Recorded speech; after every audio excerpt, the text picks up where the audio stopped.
Père et du Fils et du Saint-Esprit, ainsi soit-il. C'est aujourd'hui cette belle et grande fête de l'ascension de notre Seigneur au ciel, qui nous rappelle beaucoup de vérités de notre foi. L'ascension de Jésus est tout d'abord un fait historique, comme d'ailleurs sa résurrection. Témoigné par les apôtres qui ont vu notre Seigneur ressuscité, monté au ciel. Et leur témoignage est vrai car ils ont eu le courage de l'arroser par leur sang, versé pour la foi. Ces vérités de foi avaient déjà été annoncées dans l'Ancien Testament, prophétisées. Le roi David, en effet, dans un psaume, déjà disait,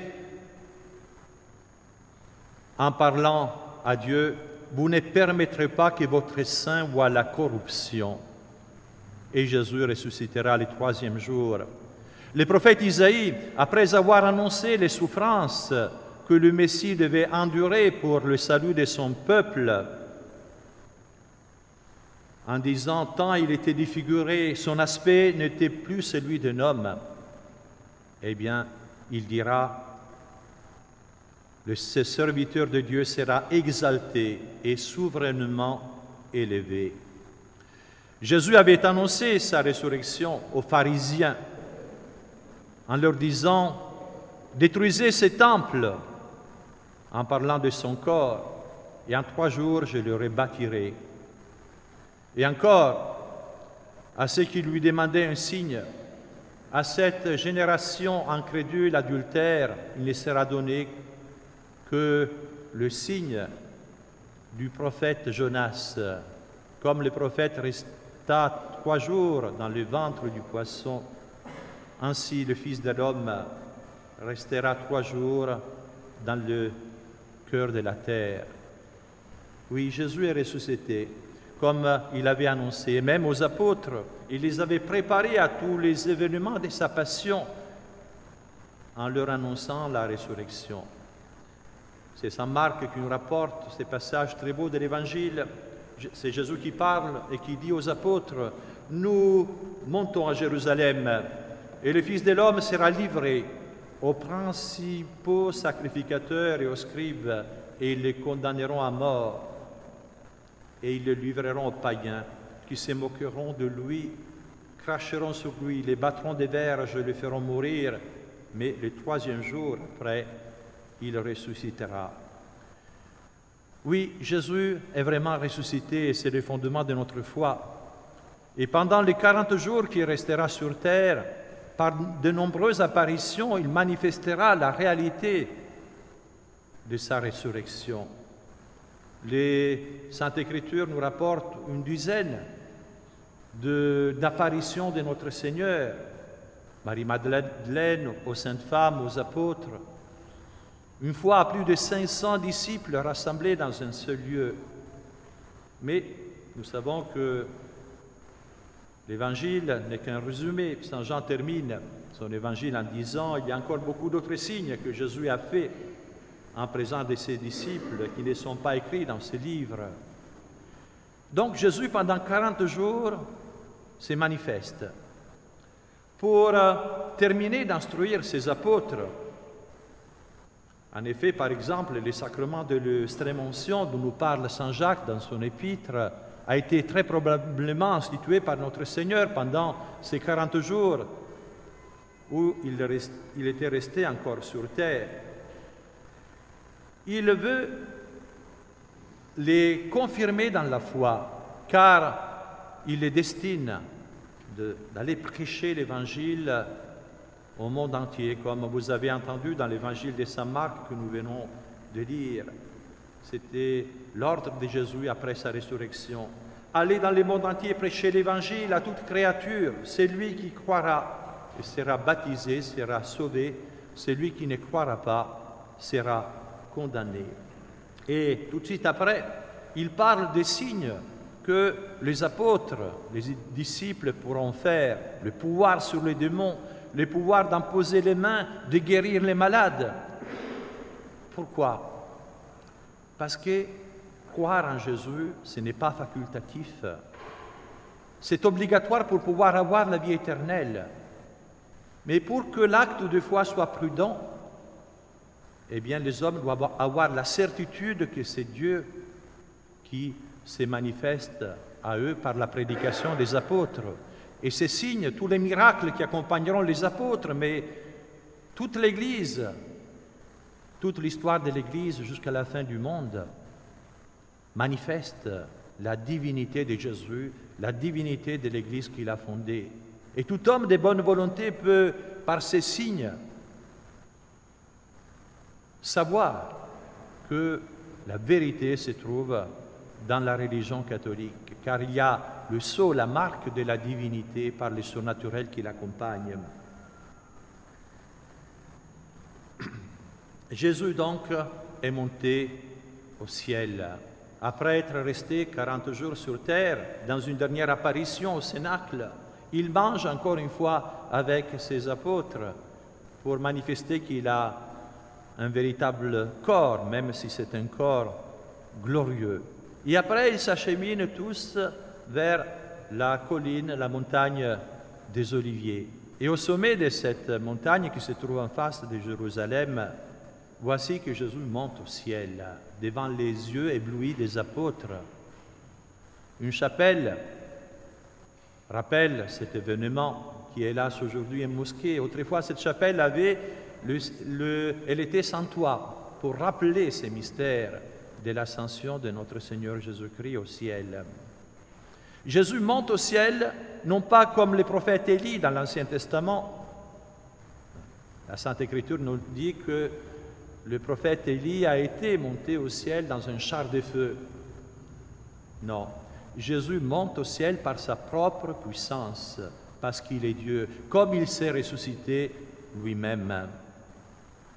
Et les apôtres suivent du regard notre Seigneur jusqu'au moment où une nuée le dérobe à leurs yeux. Ils sont tellement éblouis par ces mystères. Ils ressentent certainement une grande consolation devant cette manifestation de la divinité de Jésus, un peu comme sur le mont Tabor, quand Jésus s'était transfiguré devant les apôtres, Saint Pierre, Saint Jacques et Saint Jean. Une consolation intime, profonde. Quand Dieu se manifeste dans notre âme, tous les biens de la terre, eh bien, nous comprenons leur vanité, car notre âme est faite pour Dieu. Saint Pierre avait dit sur le mont Tabor, « Seigneur, si vous le voulez, faisons ici trois tentes, une pour vous, une pour Moïse, une pour Élie. » Il voulait rester toujours sur le mont Tabor, comme peut-être les apôtres auraient voulu toujours rester là pour attendre la deuxième venue de notre Seigneur. Mais voici que deux anges se manifestent à eux pour leur dire « Hommes de Galilée, pourquoi vous regardez dans le ciel? Ce Jésus que vous avez vu monter au ciel reviendra sur les nuées du ciel, bien sûr, à la fin du monde, précédé par la croix, pour juger les vivants et les morts. Mais maintenant, leur tâche est celle de se préparer à la mission que Jésus leur a confiée, prêcher l'Évangile à toutes les créatures. Et c'est pour ça que les apôtres vont se retirer dans le Cénacle, dans une retraite de 10 jours, avec la Vierge Marie, pour attendre la venue du Saint-Esprit. Et les actes des apôtres nous montrent comment Saint Pierre commence à exercer son rôle de chef de l'Église. Il avait hélas régné Jésus 3 fois, mais Jésus, sur les lacs de Génézareth, lui avait donné la possibilité de réparer par un triple acte d'amour son triple reniement. Et il confirme Saint Pierre dans sa mission. Dieu est fidèle dans ses promesses, malgré notre misère. Et voilà que ce sera Saint Pierre qui va organiser l'élection de l'apôtre qui devait succéder à Judas, le traître. Et ce sera Saint Matthias qui sera élu. Et Saint Pierre sera fidèle, bien sûr, dans la prédication de l'Évangile. Nous le verrons le jour de la Pentecôte et tout au long de sa vie jusqu'à sa mort. Oui, la mission des apôtres était donc de prêcher l'Évangile, c'est la mission de l'Église, transmettre cette vérité que Dieu nous a révélée intacte, en l'approfondissant mais sans la changer. C'est le rôle du pape, comme nous le rappelle le Concile Vatican Ier, non pas de changer les dépôts révélés, mais de les transmettre tel qu'il a été révélé par Dieu. Et quel est ce message, l'Évangile, la bonne nouvelle que les apôtres ont annoncé et que l'Église doit continuer à annoncer jusqu'à la fin du monde? Ce message, c'est que Jésus, c'est le Fils de Dieu, fait homme pour nous, mort sur la croix en expiation de nos péchés, mais ressuscité le troisième jour. Il est monté au ciel pour nous préparer une place. Le cierge pascal, allumé pendant ces 40 jours, manifestait la présence de Jésus pendant les 40 jours après sa résurrection. Voici pourquoi il a été éteint. Jésus est monté au ciel, mais il reste avec son Église pour la foi. Et s'il est monté au ciel, c'est pour nous y préparer une place. Oui, c'est ça le message chrétien. La vie présente n'est qu'une préparation à la vie future. Elle comporte une lutte, un combat. Nous devons prendre notre croix, suivre Jésus, mais la récompense qui nous attend sera éternelle. Et comme nous dit saint Paul, l'homme ne peut même pas l'imaginer, cette récompense éternelle. L'œil de l'homme n'a pas vu, l'oreille de l'homme n'a pas entendu ce que Dieu a préparé pour ceux qu'il aime. Voici pourquoi cette espérance donne un sens à toute notre vie et donne le sens aussi à nos peines, à nos souffrances. Bienheureux ceux qui pleurent, dit Jésus, car ils seront consolés. La considération du ciel pousse les chrétiens à se détacher du bien de la terre, les utiliser comme un moyen pour accumuler un trésor au ciel. Bienheureux les pauvres en esprit, car le royaume des cieux est à eux. Ou encore saint Paul qui nous dit, si vous êtes ressuscités avec le Christ, cherchez les choses du ciel et non plus les choses de la terre. Oui, la vie chrétienne, c'est un combat pour soumettre notre corps, notre partie sensible à l'esprit, pour que l'âme puisse s'élever vers Dieu, puisque l'homme animal, comme dit saint Paul, ne peut pas comprendre les choses de Dieu. Ou encore, l'apôtre nous rappelle que ni les fornicateurs, ni les impudiques auront part dans le royaume du Christ et de Dieu. Oui, bienheureux les cœurs purs, car ils verront Dieu. C'est tous les programmes de notre vie chrétienne que nous avons promis au baptême, dont les promesses nous avons renouvelées à la veillée pascale. C'est donné à Jésus-Christ pour toujours. Nous devons vivre, donc, avec un regard vers le ciel, notre patrie. Vivre à la lumière de la foi dans cette espérance, car au ciel, il essuiera toute larme de nos yeux, comme nous le rappelle l'Apocalypse. Et là, nous retrouverons les personnes que nous avons aimées, connues, que nous aimons et qui nous ont précédés dans la vie future. La mort n'est qu'une séparation momentanée. Et le chrétien vit de cette espérance qui l'aide à vaincre toutes les peurs. Pendant cette épidémie, il y a eu un battage médiatique terrible qui a transmis la peur aux gens. Peur de la maladie, peur de la mort. Les chrétiens savent que la vie est un don de Dieu et donc il doit la protéger depuis la conception chez les malades, les personnes âgées, les personnes qui sont vulnérables. Mais ce monde matérialiste qui n'a plus la foi et qui veut vivre uniquement pour les biens, les plaisirs immédiats de cette vie, eh bien alors la vie devient le bien le plus grand. Pour pouvoir profiter des choses matérielles. Alors quand une nouvelle vie qu'on n'a pas forcément programmée vient troubler les cours ordinaires de son existence, hélas, on n'hésite pas à la supprimer dans les seins de la mère. Ou alors quand la vie des personnes âgées devient un poids, car Pour les hommes matérialistes, pour le monde moderne, il y a des vies qui ne méritent pas d'être vécues. On n'hésite pas à la supprimer. Non, la vie c'est un don de Dieu. Et par notre vie sur terre, nous pouvons mériter donc l'éternité. Et le chrétien sait qu'il y a des biens bien plus grands que la vie du corps. C'est la vie de la grâce, la vie surnaturelle, qui nous donne la possibilité d'accéder à la vie éternelle. Et qu'il y a des maux bien plus grands que la mort du corps, la maladie. C'est la mort de l'âme, c'est le péché qui nous dispose à la mort éternelle.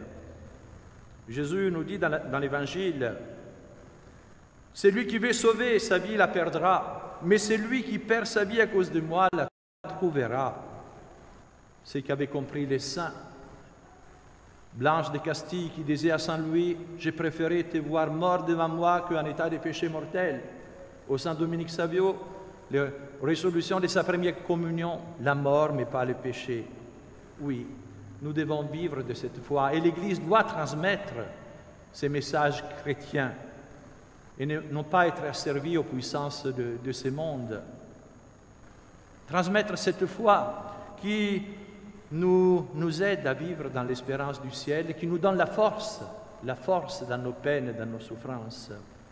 Voici pourquoi il est très important d'avoir tous les moyens surnaturels qui nous aident de vivre de la foi, la messe, les sacrements. Voici pourquoi il a été important de se battre pour que le culte public soit repris dans l'Église. Alors, demandons à la Sainte Vierge qu'elle nous donne la grâce de vivre pour le ciel, pour y parvenir, par les combats que nous devons mener sur terre, mais aussi demandons-lui la grâce d'agir pour le salut des âmes. Vivre et utiliser notre vie pour faire du bien autour de nous, par la prière, par l'exemple, par la parole, par la souffrance qui est offerte. Jésus a versé son sang pour sauver les âmes. Que des âmes se perdent aujourd'hui dans cette crise terrible que nous vivons dans la société, dans l'Église. Eh bien, demandons à la Sainte Vierge d'avoir cet esprit apostolique qu'il puisse donc nous porter à faire le plus de bien possible tout au long de notre vie pour un jour mériter la récompense des élus au ciel. Ainsi soit-il. Au nom du Père et du Fils et du Saint-Esprit, ainsi soit-il.